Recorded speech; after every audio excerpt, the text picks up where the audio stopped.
I'm delighted to be joined by Lee Jackson, a serial entrepreneur from Northampton in the United Kingdom. He's the founder and owner of Angled Crown, and basically you're the tech department for design agencies. You're very welcome to JSB Talks Digital, Lee. Well, thank you very much for that wonderful introduction. And yes, that's exactly what we do. We work with design agencies all around the world. They're very artistic. They know how to create beautiful designs.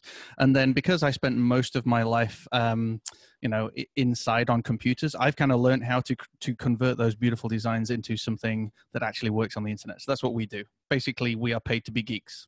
Like it. Fantastic. And I met you in the real world over in London at Chris Ducker's Youpreneur Summit. And we actually created a new law for the internet, which I'm very excited about. Do you want to tell my viewers and listeners what that law is? Yes. The law is, selfies are the law. You have to take a selfie. It's the law. So whenever you meet anyone, you need to take a selfie with them because it is the law. But also, you never know when those selfies are going to come in handy, because I know that Joanna is going to be rated as the first richest woman in the entire world in a couple of years. And I can say, look, here's my selfie. We're like best mates. And everyone will be like, I must add that to my vision board that I haven't yet created. Thanks, Lee. Well, there you go. Remember, create your why, Joanna. So let's stop talking about ourselves, because that's not really what my listeners or viewers want to hear about, even though we could go on. I'm on the wrong show then. I brought you on under false pretenses.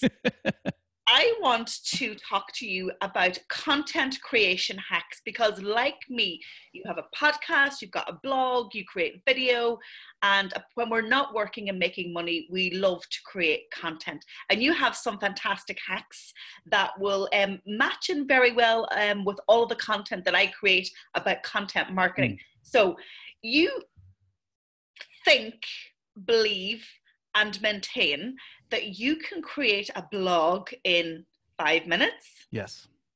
Right, go on, share. Okay. There are several ways. I'll tell you the first way because it will spoil what I'm going to say later on. But to create a blog in 5 minutes, I will have a question. Okay, so I'll have one line, whatever that question is. And then I get the good old-fashioned dictaphone, or actually nowadays we use our iPhones because there is a recording application on this. And I say the question out loud as if I'm asking it to myself. And then I hit record and I answer that question. And it takes me 3, if not 4 minutes tops to answer that question as if I'm having a conversation with somebody. That's my work done, because on the app that I use, which is by rev.com, I then just send it off to transcription and they write it up for me, job done. So it is absolutely possible for you to spend less than 5 minutes. I'll take another minute probably going through, just double checking, do a quick spell check, make sure I'm happy with what they've transcribed. But that is how to create a blog in 5 minutes. Dead easy. It's ridiculous, isn't it? That's amazing. I absolutely love it. And I love the fact that you're delegating the transcription also. Absolutely. A lot of people that I meet, they're like, I'm not creative. I'm not very good at writing. But my answer back is, all this knowledge is in your head. You own this knowledge, but you've got to share it. So, what's the thing? I mean, if you think about this, when you're in a meeting and somebody asks you a question, it's very often, if you're like me, you'll probably give them a 3-minute reply because you're trying to help them understand and unpack what it is that they've asked, and you want them to come away from your big spiel with an understanding so that you can move on to the next point of the meeting. So you're practically talking in blogs all the time. So another thing that we do actually do is we record our meetings, because very often there will be a blog hidden inside of the meeting. So I wouldn't even plan on saying this, but yeah, we'll record our meetings. And if I know at a particular time, crap, that was brilliant, I'll note the time down on my notebook so I know that I can send it off and send it to someone to go and find that snippet and write that up as a blog. Obviously, I need to do a bit more editing on that because that's kind of a more natural conversation. But it's a seriously good way of just getting more and more content, because it's inside. You just need permission, don't you, to let it out your brain. So when someone asks you the question, bleh, it just all comes out and you're like, where the hell did that come from? I actually sounded clever. But that's because you are. We surprise ourselves all the time, don't we? Absolutely. And another thing that I find is that when people ask me questions, it's almost my way of creating blog ideas. But you've got some other ways to create blog ideas and to almost like prepare your content calendar. Yes, I do indeed. Well, first of all, if you are wondering what the hell am I going to create content on, because I specialize in supporting dentists with toothbrushes, then it might feel like a practically impossible subject to talk about, but all you need to do is open up your email. So our clients email us, we must get 50 on a good day, but usually 100, 200 emails in our inbox, loads of questions. It's either a question of someone who wants to know more about what we do and wants to know more about how we could work with them, or it's a common question that a client would ask about our process of looking after them or how to use something on their website or anything like that. So there's all of these different types of questions, and we can pretty much categorize them into there's different things. Like there's the practical how-to question, there's the more strategic kind of marketing question that we might receive, or there's the project management, the tools, all of those things. So there's all sorts of different questions.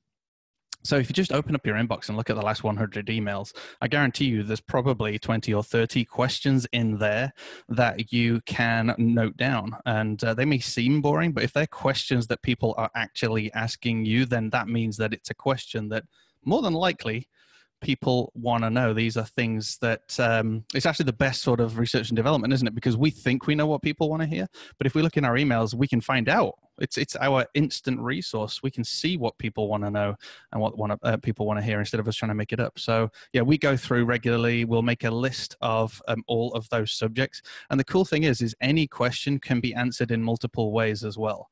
So if you ask me a question on how can I use emails to create content, then I could actually create 3 different ways of approaching that and come up with 3 different pieces of content as well, which is pretty cool.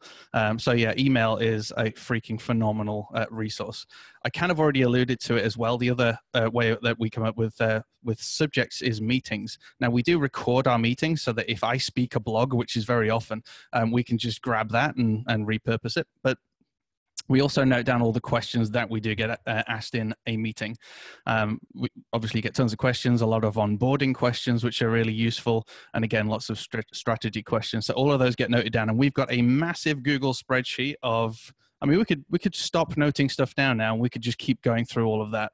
But we do kind of score those questions as well. So we're looking in other places to see, is there demand for this type of conversation before we then go and commit to answering some of those questions for real in a blog post or in a video, etc.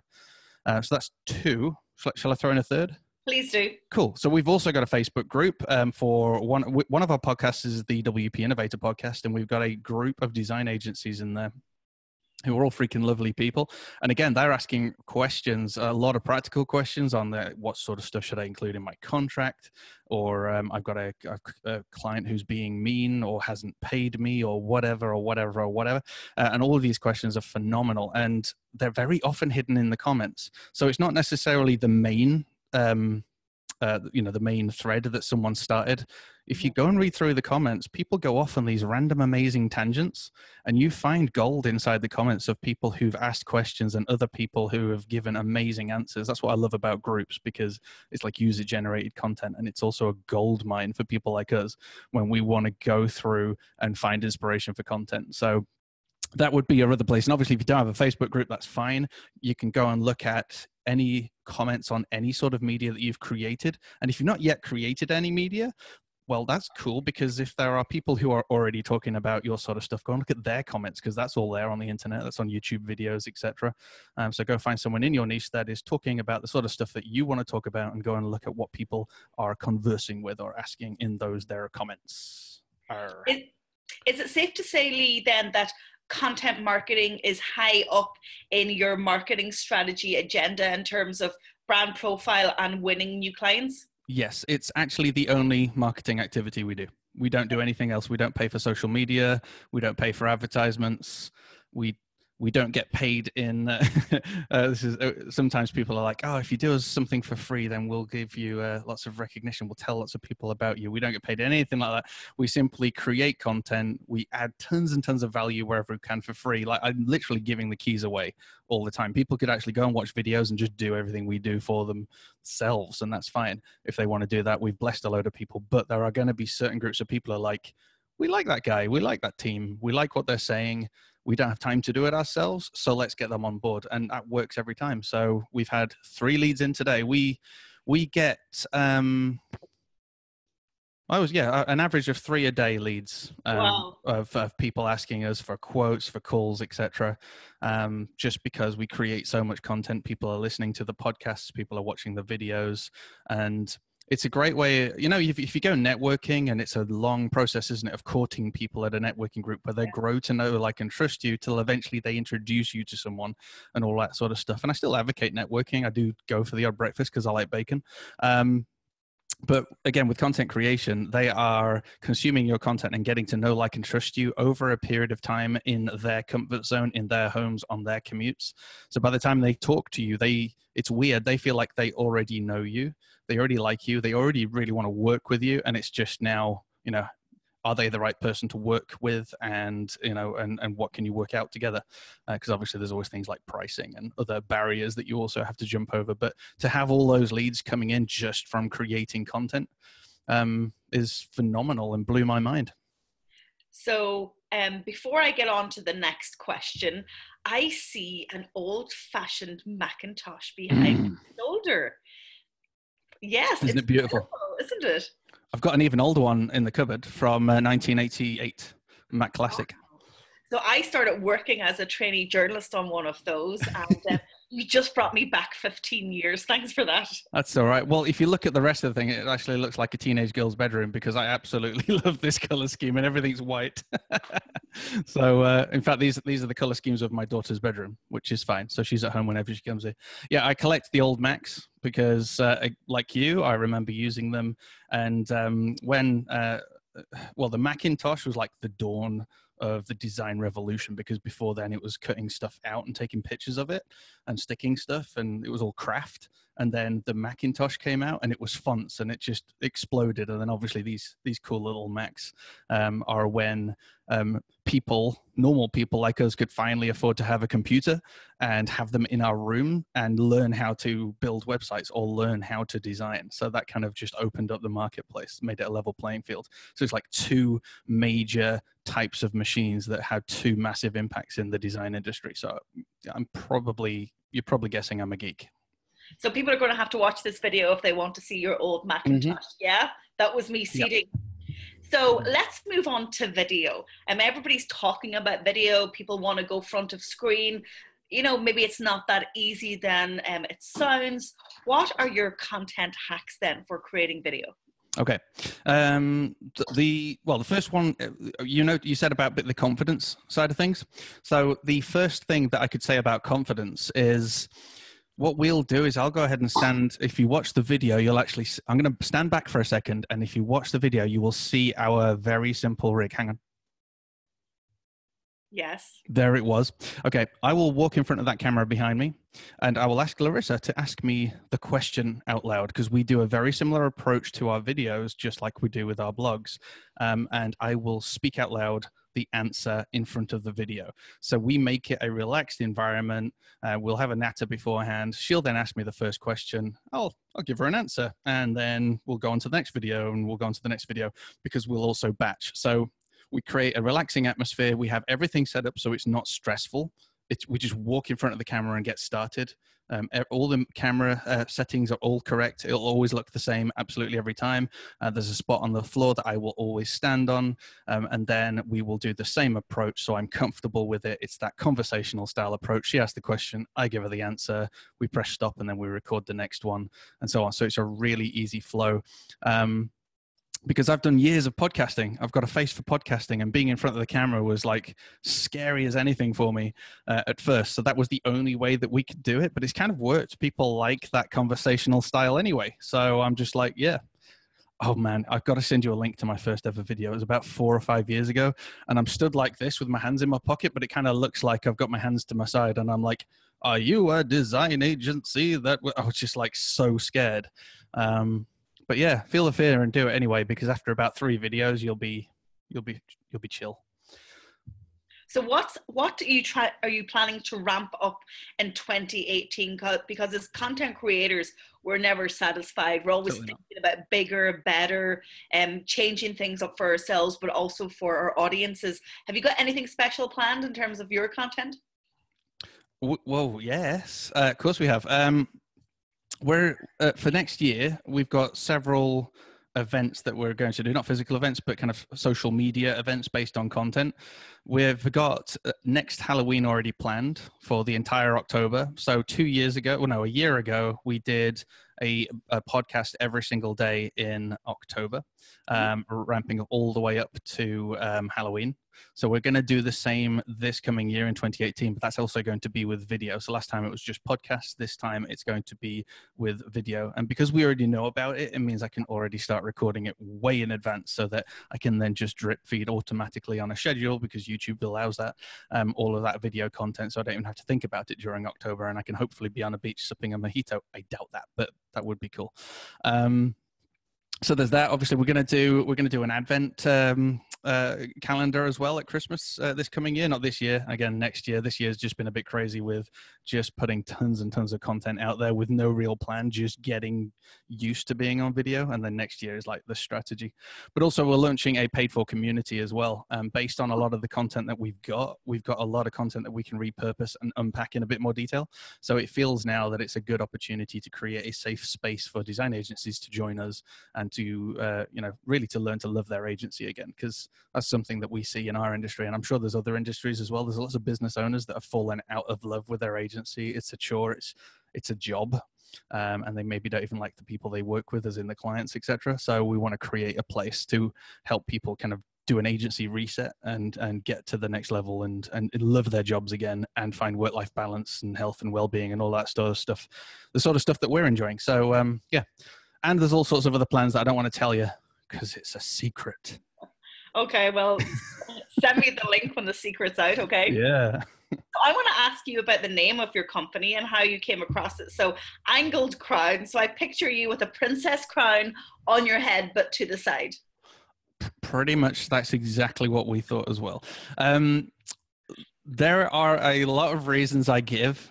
Most of them are lies because it's funny. But the main reason was we want to attract a bigger, more premium USA audience. I've got a British accent. They love that. They love the Queen. Yeah? They love Britain. And we are premium, but as you can see from my casual attire, I'm not really a posh professional person. I'm the polar opposite. So if you want premium, you're going to have to accept that I'm a little rough around the edges as well. So so we just kind of came to the decision that angled crown was as close to a kind of posh sounding, but when you get to meet the guy, you kind of get it. Yeah, all right, fair enough. And then I tell lies that I was at the dentist and my back wisdom tooth was at an angle, which is true. I actually found that out after we named the business. Like 3 weeks later, it was like a self-fulfilling prophecy. I now have a horrible tooth angled at the back that may have to be removed, which scares me. So my final question, let's talk about repurposing. With all of this content that you're creating, surely there's an opportunity to do it once, repurpose it and put it elsewhere. Yes, absolutely. So when I do those videos, each one of those is a blog post because, again, I can send the audio to rev.com. There's also scribey.com. Don't use those automated ones. They're rubbish. You need a physical person to actually hear it and write it down because they'll get the punctuation and everything correct. But yeah, we can send all of those off for transcription. Super important because you can then put that transcription onto YouTube as well. So people who are hard of hearing can actually read it and it makes sense because, again, the Google automated algorithm is terrible, but a physical human is great. You can then use that as well as a blog post. You can also then split that blog post up into quotable chunks, which can go out as cards on Instagram. They can go out as images via social media, as little sharies all over the place. You can then also record audio snippets from your video where you've said something that's super cool that's about 30 seconds long. You can cut that out and you can either put that whole video on that little cut, or you could do a fancy graphic with some with a audio recording of you and a picture or whatever saying that really cool thing. And again, that is something that you can repurpose out on social media. Hands on heart, we haven't done that for a few months because we've been super busy, but it's all stuff that we've done and we do try and do. But these are things you can do just by creating one video, you've got all of that. You can also create a mini series of podcasts with the very same audio. And you could call, like Mark Asquith does the 7-Minute Mentor. If you're doing 3-minute videos, but each subject you're nailing something in a real nice, concise way, then what the hell, make a little mini podcast of those as well, and either batch them all together as a weekly roundup or put them out as you record the videos. So again, one video, multiple streams of content. And we do the same with the podcasts as well. So we have a podcast, we'll get the podcast transcribed, we'll cut stuff out, make blogs, or a lot of the time we're actually sending emails to people as well, because some of our content marketing isn't necessarily online. It's actually direct to choice people, and we'll send these information or transcriptions to people as well. So there's just a whole wide range. I made a video that content begats content. It's just this rolling effect. The minute you create one piece of content, two things happen. Number one, you can repurpose and do 1,000,001 things with that you never even imagined. But also by creating that one piece of content, your brain is going to fire off like a nutter and go, oh my gosh, I could also talk about this, or I could approach this very same subject in a slightly different way, which is another new piece of content that you can create tomorrow. And before long, you are absolutely, like me and Joanna, hooked to content. So Lee, you have been preaching what I preach often, but it's really good to get somebody else to preach to your own audience. Because they get sick listening to you. So 2018, folks, it's all about preparing your content plan. You have a different audience to me. We talk about different things, but we know exactly the emotional triggers and the pain points of our audiences because we listen to them and ask them. Then it's about batch creating content, repurposing it, always being ahead of the content game. I always like to be at least a month advance. I'm really impressed that you're planning Halloween and Christmas already. You've got your A game on. I need to up the ante. Well, it's only for selfish reasons that if I leave it till the last minute, it will become really stressful, and then it robs you of the joy of creating. So don't leave stuff till the last minute, because creating content is really fun. Oh, and one quick tip: what I like to do every single morning is create something before I consume anything or even start the day. And that might even just be a few notes. I'll create even just some ideas of what I'm going to do. Just even spending 5 minutes on something small before you get on with the day, because that keeps those creative muscles going. Fantastic. That's a tip that I will take on board. Lee Jackson from Angled Crown in the UK. Thank you so much for joining me on JSB Talks Digital. Thank you very much. Have a wonderful day.